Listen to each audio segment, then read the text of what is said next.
भगवती और शिव की एक मानस पूजा होती है, तो इस पूजा का क्या उद्देश्य होता है? मानस पूजा, देखिए मानस पूजा किसी भी भगवान की कर सकते हैं हम।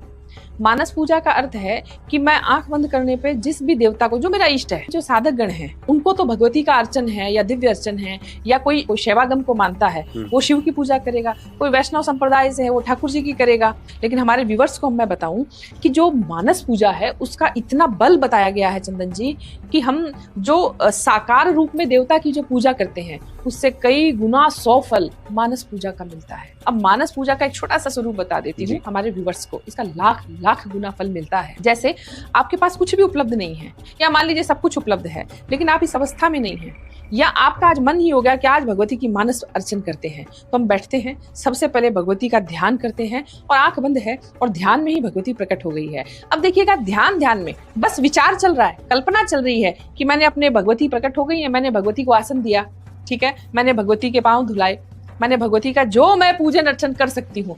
अब वास्तव रूप में तो मान लीजिए 2 ही तरह के फूल आए, एक गुलाब का आ गया, एक चमेली का आ गया, लेकिन मानस तो कहीं भी जा सकता है। मैं 1000 तरह के फूलों से देवी का अर्चन कर सकती हूँ, धूप दीप गंध नैवेद्य सब मैं मानसिक दे रही हूँ उनको।